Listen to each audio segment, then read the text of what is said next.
कुछ देर तक कोई नहीं बोला। आग जल रही थी।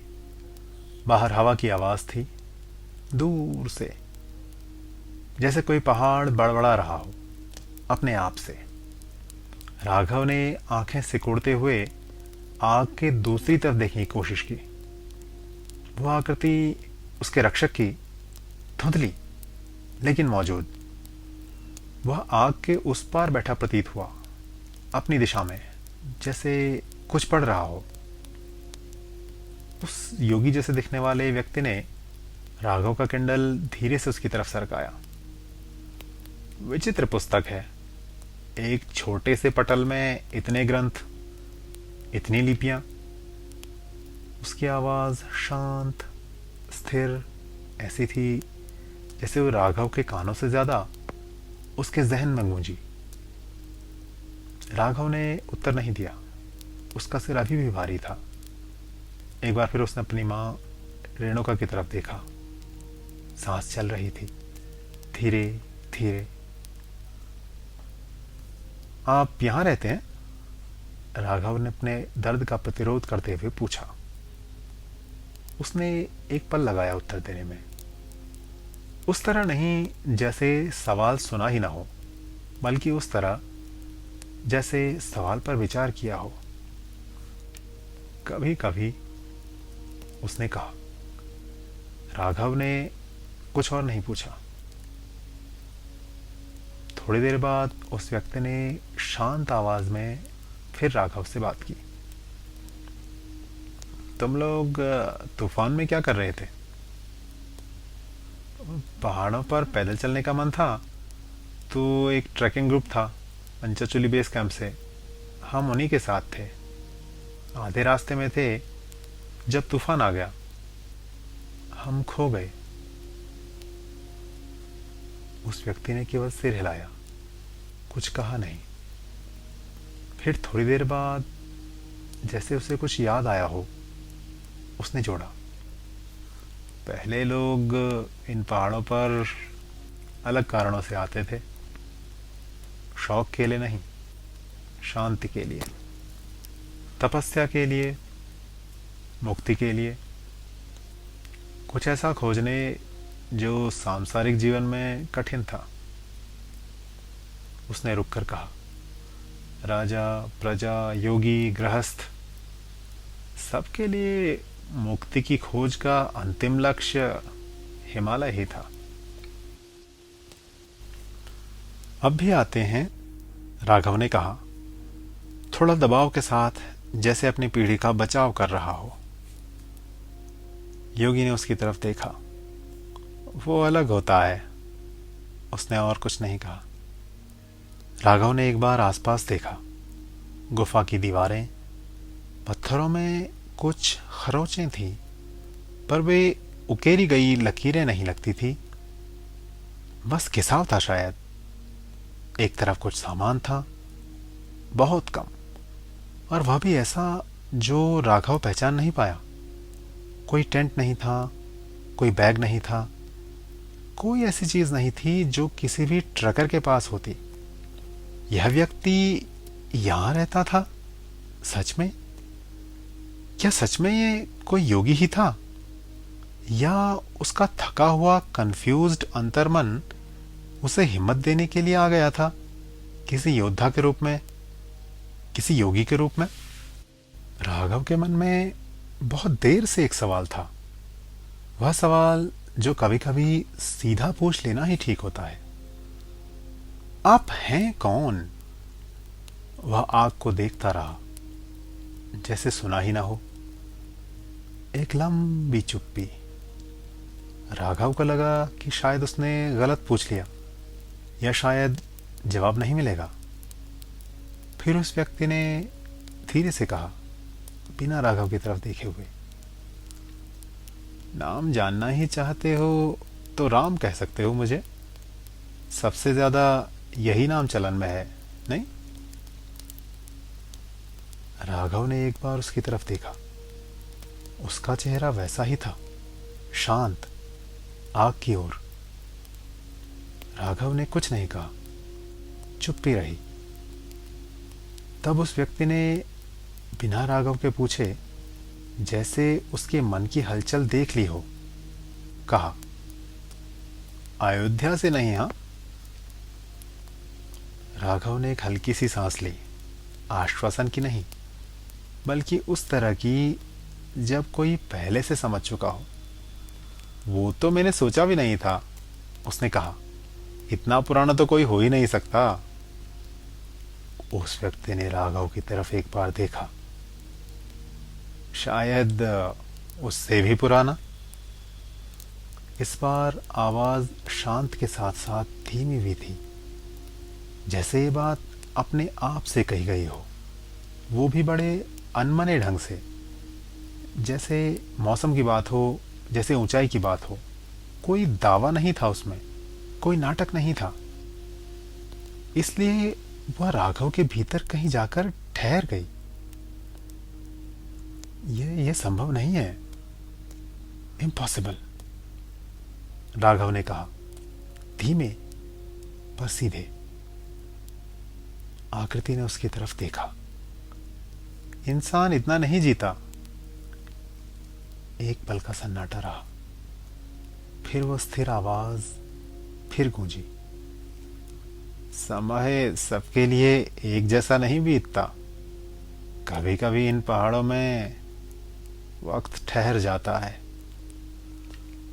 राघव चुप रहा। तुम वर्तमान के हो, आज के हो। तुम्हारे लिए समझना मुश्किल है। योग के कुछ ऐसे चरण होते हैं जो समझ के पार हैं। फिर भी हम प्रयास तो कर ही सकते हैं, राघव ने जोर दिया। फिर एक पल का सन्नाटा। देखो, वक्त, समय, ये क्या है? सांस ही तो है, देखा जाए तो। जीव कुछ करोड़ सांस लेकर आता है और उनके पूरा होने पर चला जाता है। लेकिन अगर सांस धीमी हो जाए तो, जैसे तुम जब निद्रा में होते हो या ध्यान में, तब? हाँ, नींद में तो सांस धीमी हो जाती है, राघव बोला। अब समझो, अगर निद्रा, नींद बहुत बहुत लंबी हो जाए तो वही सांस जो जीव कुछ दशकों में पूरी कर लेता, उसी के लिए सदियां भी कम पड़ जाएंगी, नहीं? लेकिन इतना लंबा कौन सो सकता है? नींद तो बस एक मिनट, एक मिनट, आपका मतलब योग निद्रा से है? मतलब? राघव अपनी उंगलियों पर कुछ गिनने लगा। यम, नियम, आसन, प्राणायाम, ध्यान, धारणा, समाधि। उस रहस्यमय व्यक्ति ने बात पूरी की। समाधि, जब वर्ष तूफान की तरह नहीं, सांस की तरह गुजरते हैं, और सांस भी कभी कभी शून्य सी हो जाती है। मैंने कहा था ना, कभी कभी इन पहाड़ों में वक्त ठहर जाता है। उसने और कुछ नहीं कहा। राघव ने यह सुना, समझा नहीं पूरी तरह, पर कुछ था उसमें जो उसे एकदम गलत भी नहीं लगा। वह उस स्थिति में था जब कुछ बातें इसलिए नहीं मानी जाती कि वे सच हैं, बल्कि इसलिए कि उन्हें गलत साबित करना भी उतना आसान नहीं होता। आपने कब से? राघव ने शुरू किया, फिर रुका। वाक्य बना नहीं। उस व्यक्ति ने राघव की तरफ देखा, प्रतीक्षा की। राघव ने फिर प्रयास किया। यहां कब से हैं? बहुत समय से। राघव ने समझा कि इससे आगे नहीं जाएगा यह जवाब। तभी आग के दूसरी तरफ कुछ हरकत हुई। रेणुका, उन्होंने करवट ली, जैसे धीमे, उंगलियां हिली, फिर एक लंबी सांस, वह सांस जो नींद से जागने की नहीं, किसी गहरे से वापस लौटने की होती है। राघव ने उठने का प्रयास किया। मां। उन्होंने आंखें नहीं खोली, पर सांस काफी कुछ सामान्य थी। राघव ने उस व्यक्ति की तरफ देखा। वह उनकी तरफ देख रहा था देर तक। उसके चेहरे पर कोई भाव नहीं था जो राघव पढ़ सके, पर कुछ था, एक रुकाव, किसी पुरानी चीज का स्पर्श जो हवा में आया और चला गया। फिर उसने धीमे से कहा, रेणुका। नाम था, बस नाम। कोई संबोधन नहीं, कोई पुकार नहीं, जैसे किसी ने अपने आप से कुछ दोहराया हो। कोई पुरानी बात, कोई पुरानी याद, जिसका अर्थ वह खुद भी शायद अभी नहीं समझाना चाहता हो। घबराओ मत, तुम्हारी माताजी समाधि जैसी किसी गहरी अवस्था में नहीं है। मामूली मूर्छा है, समय के साथ ठीक हो जाएगी। राघव ने पलटकर उसकी तरफ देखा। वह पहले ही आग की तरफ मुड़ चुका था। मां फिर से स्थिर हो गई थी, नींद में, पर शायद गहरी नींद में नहीं। राघव उनके पास जाकर बैठ गया। कुछ देर में उसने फिर उस व्यक्ति की तरफ देखा। वह वैसे ही बैठा हुआ था, आग की तरफ स्थिर। उसकी परछाई दीवार पर पड़ रही थी, बड़ी, अचल। राघव ने उस विचित्र सी चीज, उस हथियार की तरफ देखा जो अब फिर से उन बलिष्ठ कंधों से लटकी दिखाई देने लगी। फिर उस व्यक्ति की तरफ। उसने कुछ नहीं कहा। राघव जो सोच रहा था वह इतना बड़ा था, इतना असंभव सा था कि बोलने लायक नहीं था। न इस वक्त, न इस गुफा में, न इस व्यक्ति के सामने जो उसे बचा कर लाया था और जिसका नाम उसने खुद ही दे दिया था, राम। और उस नाम में भी कुछ था जो राघव को सुनकर एक सिहरन सी दे गया। पर क्यों, यह वह अभी तय नहीं कर पाया था। आग जल रही थी, बाहर तूफान था, पर यहां उसकी आवाज दूर थी। पहाड़ में वह रात थी जिसमें सुबह होने का भरोसा नहीं होता, पर वह होती जरूर है। आग पहले से कुछ धीमी थी अब। लकड़ी धीरे धीरे हल्की सी आवाज करती थी, जैसे नींद में करवट लेना। उसके अलावा गुफा में कोई आवाज नहीं थी। बाहर हवा थी, पर वह दूर थी, इतनी दूर कि उसकी मौजूदगी बस महसूस होती थी, सुनाई नहीं देती थी। राघव बैठा था, माँ उसके पास थी, सांस ले रही थी धीरे धीरे। उसके दिमाग में कई चीजें चल रही थी। यह थकान के बावजूद था, या शायद थकान की वजह से। जब शरीर जवाब दे जाता है तो मन कभी कभी अजीब जगहों पर जाता है। राघव जानता था कि उसे सोना चाहिए, पर वह जो बात थी, समाधि, सांस, सदियां, वह उसके मन में बधी गांठ हो जैसे उसे शांत होने नहीं दे रही थी। उसका रक्षक वैसे ही बैठा था, पहले की तरफ, आग की तरफ। आखिरकार राघव ने चुप्पी तोड़ी।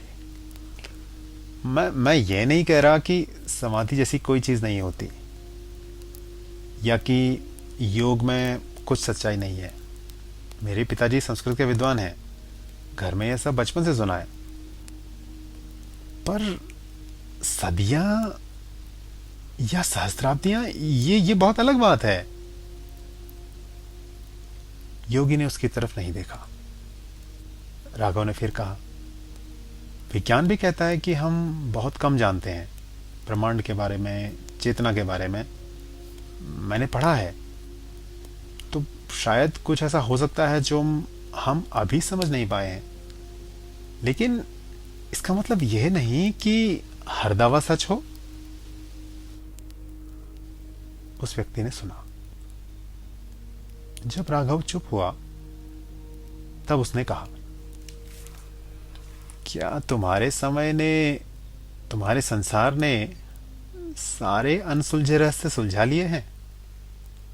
तुम्हारी बातों से तो लगता है कि नहीं। वह बात बहुत सीधी थी, न तीखी न गर्म, जैसे कोई तथ्य हो।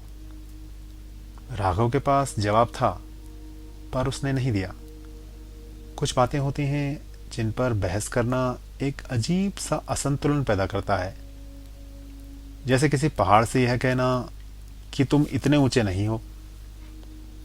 आग में एक लकड़ी जरा और धंस गई, अंगारे लाल हुए, फिर धीमे हुए। चुप्पी कुछ देर रही। आखिरकार राघव ने पूछा, अनसुलझे रहस्यों से आपका क्या मतलब था? फिर उस योगी ने बिना किसी बड़ी भूमिका के, जैसे कोई बात याद आ गई हो, कहा, सत्य को असंभव अक्सर वही लोग कहते हैं जिन्होंने उसे देखा नहीं होता। और संसार में बहुत से रहस्य ऐसे हैं जिनका सत्य अनुभव करने वाला ही जानता है।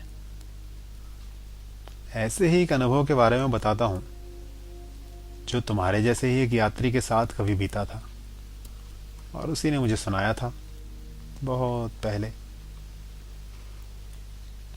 राघव ने उसकी तरफ देखा। यहाँ इसी जगह पर, इन्हीं पहाड़ों में? कौन कौन था? कोई दूसरा ट्रैकर? उस व्यक्ति ने एक पल लगाया। यात्री, योद्धा, खोजी, जीवन में बहुत कुछ देख लेने के बाद यहां आया था। राघव प्रतीक्षा में रहा, लेकिन वह घूमने नहीं आया था। योगी की आवाज में कुछ नहीं बदला, पर राघव को लगा जैसे शब्दों का वजन थोड़ा बदल गया। उसके ऊपर एक बोझ था, वह बोझ जो राजवंश उठाते हैं जब राज्य, परिवार, धर्म तीनों एक साथ एक दिशा में नहीं होते। मतलब वनवास जैसा कुछ था क्या? वो वनवास में था? राघव ने पूछा। तलाश में था, शायद मुक्ति की, शायद शांति की। लेकिन कथा तब की है जब उसका वास वनों में ही हुआ करता था। राघव ने जैसे खुद से ही कहा, कौन से समय की बात है? राजा रजवाड़े गए तो कई साल हो गए, अब तो नेपाल में भी राजा नहीं है। व्यक्ति ने उसकी तरफ देखा।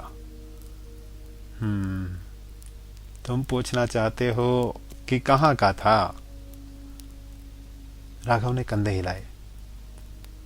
भारत का, नेपाल का, या कहीं और? योगी ने एक पल लगाया, फिर गंभीरता से कहा, तब ये सब अलग नहीं था।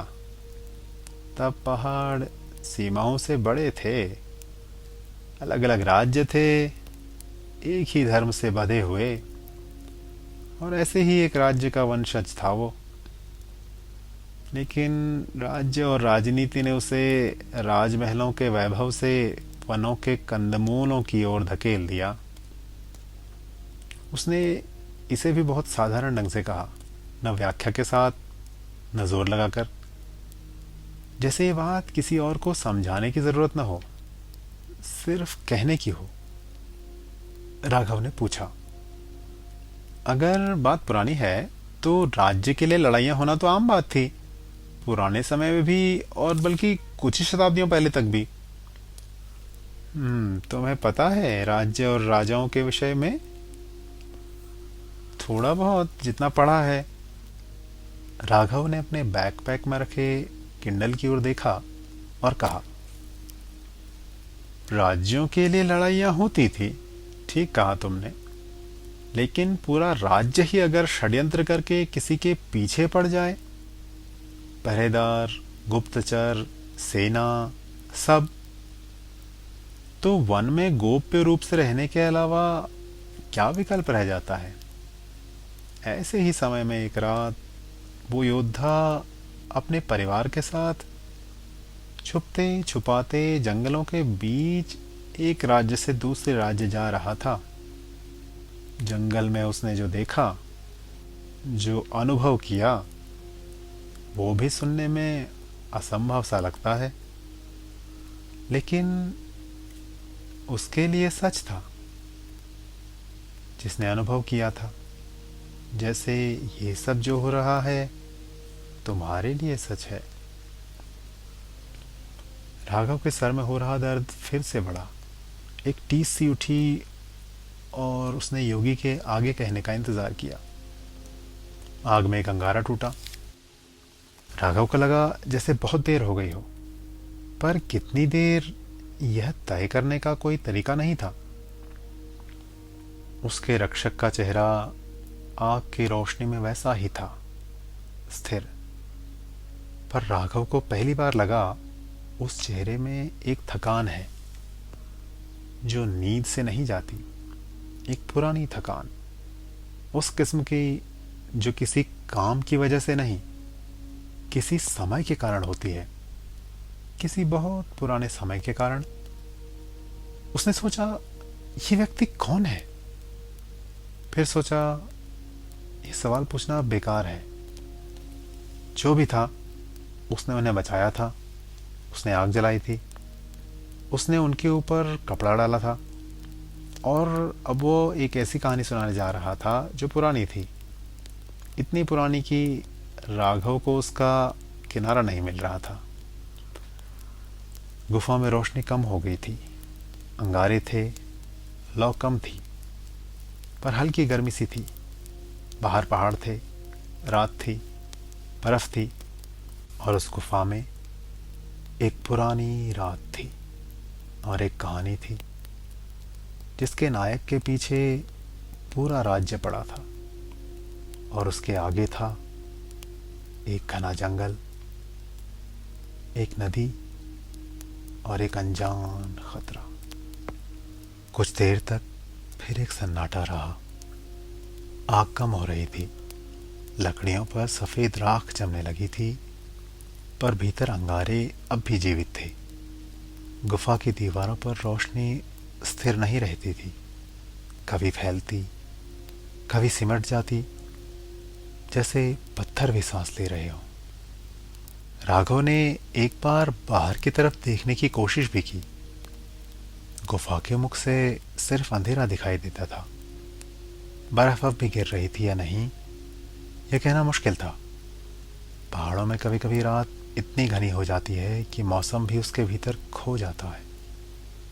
वह व्यक्ति फिर आग की तरफ देख रहा था, और फिर उसने कहना शुरू किया। बात उस समय की है जब यह पूरा क्षेत्र धर्म क्षेत्र था। अलग अलग राजा थे, अलग अलग राजधानियां, पर यात्राएं चलती रहती थी। लोग उत्तर से दक्षिण जाते थे, पूर्व से पश्चिम, जंगल पार करते थे, नदियां, पहाड़। उसकी आवाज़ सपाट थी, जैसे कहानी नहीं, कोई याद सुना रहा हो। उसी समय एक राजकुमार था, राज्य का उत्तराधिकारी, युद्ध में कुशल, धनुर्विद्या में असाधारण, उन सभी कलाओं में पारंगत जो राजपुत्रों को बचपन से सिखाई जाती हैं। पर उस समय उसकी सबसे बड़ी विद्या युद्ध कला नहीं थी। राघव चुपचाप सुनता रहा। आग में एक लकड़ी हल्की सी टूटी।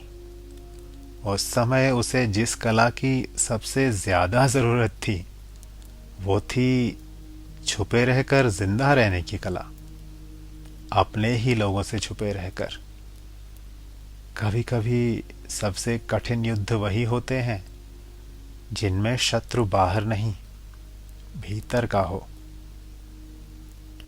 उस राजकुमार के अपने रक्त ने उसके उसके परिवार के विरुद्ध षड्यंत्र किया था। राज्य उसके लिए सुरक्षित नहीं रहा। वो सैनिक जो कभी उसके संकेत पर चलते थे, वही उसे किसी अपराधी की तरह खोज रहे थे। जिन रास्तों से वो कभी सम्मान के साथ गुजरता था, उन्हीं रास्तों पर अब उसे छिपकर चलना पड़ता था। आखिरकार उसे अपने परिवार को लेकर भागना पड़ा, भाई, बंधु, वृद्ध, सबको लेकर। दिन में वे छिपे रहते, रात में चलते, कभी किसी गुफा में, कभी किसी सूखे नदी तट पर, कभी जंगल के भीतर ऐसे स्थानों पर जहां धुआं भी न दिखे। राघव को अचानक अपने आसपास की गुफा का ध्यान आया। वह कुछ नहीं बोला। उस व्यक्ति ने धीरे से आगे कहा, राजमहल में रहने वाले लोग जब जंगल में सोने लगते हैं तो उन्हें सबसे ज्यादा डर अंधेरे से नहीं लगता। उन्हें डर लगता है उस पल से जब उन्हें समझ में आता है कि राज्य उनसे बहुत दूर जा चुका है।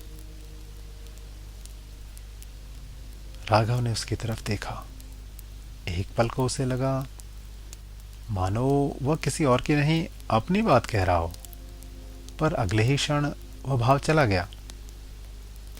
वे लगातार चलते रहे।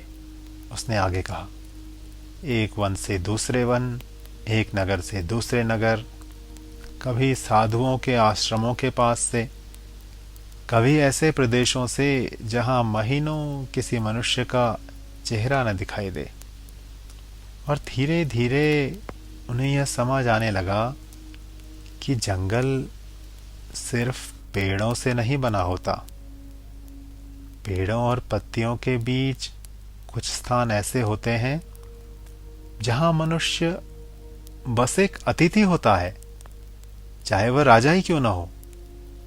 और हर ऐसे स्थान के कुछ नियम होते हैं, विशेषकर उनके लिए जो वहां बाहर से आते हैं। बाहर कहीं हवा की आवाज हुई, लंबी, खिंची हुई। आग थोड़ी और धीमी हुई।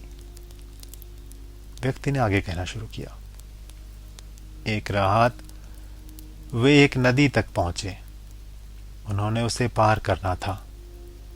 पीछे रुकना सुरक्षित नहीं था। रात किसी न किसी तरह से नदी पार करनी ही थी, क्योंकि सुबह होते ही नदी पर लोग होते, चहल पहल होती। और होते इसी चहल पहल में उसे और उसके परिवार को ढूंढते गुप्तचर, सैनिक, भेदिए और न जाने कौन कौन। इसलिए रात को नदी पार करना विकल्प नहीं, एकमात्र विकल्प था। और तब उस राजकुमार को आगे भेजा गया, नदी की गहराई देखने, रास्ता सुरक्षित है या नहीं यह जानने, और ये जानने कि नदी कहाँ सबसे चौड़ी है, कहाँ से पार की जा सकती है। नदी के पास की भूमि दलदली नहीं थी, पर पूरी तरह ठोस भी नहीं। राजकुमार सावधानी से आगे बढ़ रहा था। रात बहुत गहरी नहीं थी। बादलों के बीच कहीं कहीं से चांद निकल आता था और फिर छिप जाता था। जब रोशनी पड़ती, नदी चांदी की तरह चमकती। जब बादल लौटते, वही जल काला हो जाता। उसने पीछे मुड़कर नहीं देखा। उसका परिवार जंगल की ओट में रुका हुआ था, इतनी दूर कि उनकी आकृतियां दिखाई न दें। न धनुष, न तीर साथ में, और हो भी क्यों न। रात को खतरा कम था और काम कुछ ही क्षणों का तो था। बस एक लकड़ी का लंबा डंडा साथ में था, ये नापने के लिए कि नदी कितनी गहरी है, धारा कितनी तेज है, और क्या इस रास्ते से एक वृद्ध स्त्री को पार ले जाया जा सकता है या नहीं। उसने नीचे झुककर मिट्टी को छुआ। किनारा फिसलन भरा नहीं था। यहाँ से उतरना संभव था, लेकिन थोड़ा और आगे बहाव से उल्टी दिशा में नदी और चौड़ी थी, शायद वहां से ज्यादा आसान हो, उसने सोचा और उस तरफ बढ़ चला। और फिर उसने वह आवाज सुनी। पहले उसे लगा हवा है, फिर लगा शायद कोई पक्षी, लेकिन फिर उसने समझा वो आवाज जैसे प्रकृति की नहीं, प्रकृति से परे किसी चीज की थी, जैसे कोई गा रहा हो। जैसे जैसे वो आगे बढ़ता, संगीत लहरियां हवा में ऐसे स्पष्ट होती जैसे वह उस संगीत को सुन ही नहीं, देख भी सकता हो, अनुभव कर सकता हो। वह स्थिर हो गया। आवाज दूर नहीं थी, एक पुरुष स्वर और उसके साथ एक स्त्री का स्वर। वे दोनों अलग अलग नहीं थे। कभी एक आगे गाता, कभी दूसरा, कभी दोनों इतने मिल जाते कि समझना कठिन हो जाता नदी में कौन सी ध्वनि जल की है और कौन सी गायन की।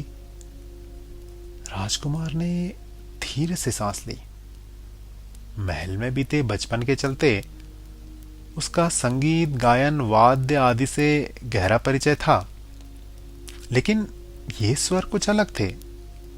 मानो किसी तरह का अप्राकृतिक सम्मोहन था उनमें। सुनो तो अपनी सुध ही न रहे। जैसे वो संगीत उस नदी की तरह सुनने वालों को अपने अंदर समा के बहा ले जाने को आतुर भी हो, उद्दत भी हो और ऐसा करने में सक्षम भी हो। राजकुमार ने अपने मन को संभाला। अपने कानों पर हाथ रखते हुए अपना लक्ष्य याद किया। उसके भीतर जो पहला भाव उठा वह भय का नहीं, सावधानी का था। इस समय यहां कौन गा रहा है? उसने फिर धीरे धीरे आगे बढ़ना शुरू किया। अब नदी और साफ दिखाई दे रही थी। धारा धीरे धीरे चौड़ी हो रही थी, पर पानी गहरा था। सिर्फ एक स्थान ऐसा दिख रहा था जहां चट्टानें जल के भीतर ऊपर तक उठ रही थी और धारा अपेक्षाकृत शांत थी। वहीं से पार करना संभव लगता था। और यह उसका सौभाग्य था या दुर्भाग्य? जो संगीत उसकी हथेलियों को छेदता उसके कानों तक अब भी पहुंच रहा था, वो भी ठीक वहीं से आ रहा था जहां से नदी पार करना संभव था। और आगे बढ़ते हुए वहीं उसने उन दोनों को पहली बार देखा, चुपके से, जिनके होठों से वो सम्मोहन निकल रहा था जल में, जैसे उन्हें ठंड महसूस ही न हो रही हो। पुरुष कमर तक पानी में खड़ा था। उसके बाल खुले थे और भीगे हुए कंधों से नीचे गिर रहे थे।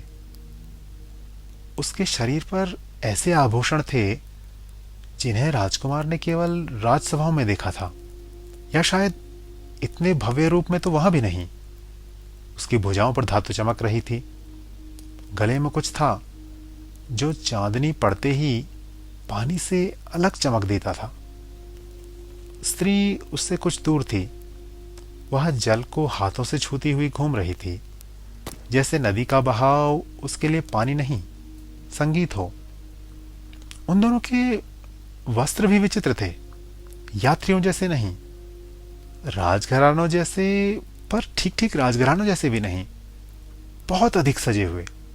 लेकिन फिर भी उनमें किसी प्रकार का सामर्थ्य प्रदर्शन का भाव नहीं था, जैसे यह उनके लिए स्वाभाविक हो, किसी दिखावट का हिस्सा नहीं। राजकुमार रुका।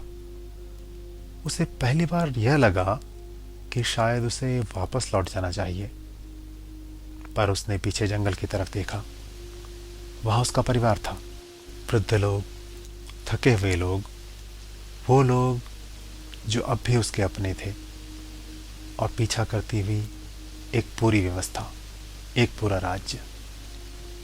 उन्हें नदी पार करनी ही थी, फिर वह सावधानी से आगे बढ़ा। अब तक उन दोनों ने उसकी तरफ देखा नहीं था, या शायद देखा था और ध्यान नहीं दिया था। उनका गीत जारी था। वह भाषा राजकुमार पूरी तरह समझ नहीं पाया। कुछ शब्द परिचित लगते थे, कुछ नहीं। पर उसमें एक अजीब बात थी। जितनी देर वह सुनता, उतना ही उसे लगता कि वह आगे बढ़ता जा रहा है, बिना यह तय किए कि उसका मस्तिष्क उसके पैरों को चला रहा है या उसके पैर अपने आप आगे बढ़े जा रहे हैं। आखिर उसने अपने कदमों को रोका, फिर थोड़ा ऊंचे स्वर में कहा, हमें नदी पार करनी है। गीत नहीं रुका। पुरुष ने उसकी तरफ देखा भी नहीं। राजकुमार कुछ और पास आया। अब वह स्पष्ट देख सकता था कि नदी यहां सचमुच उथली थी। उसके परिवार के लिए यही सबसे सुरक्षित मार्ग था। उसने फिर कहा, मेरे साथ लोग हैं, वृद्ध भी। यदि आप लोग थोड़ा मार्ग दे दें तो हम पार हो जाएंगे। इस बार स्त्री हल्का सा हंसी, बहुत धीमे, जैसे किसी बच्चे ने कोई भोली बात कह दी हो। पुरुष अब भी जल की ओर देख रहा था। फिर उसने पहली बार कहा, रात जल्दी समाप्त नहीं होती यात्री। उसकी आवाज शांत थी, असामान्य रूप से शांत, लेकिन था उसमें वही सम्मोहन जो उसके संगीत में था। राजकुमार की पकड़ लकड़ी के डंडे पर अपने आप ही कुछ और कस गई। नदी अपनी ही लय से बह रही थी।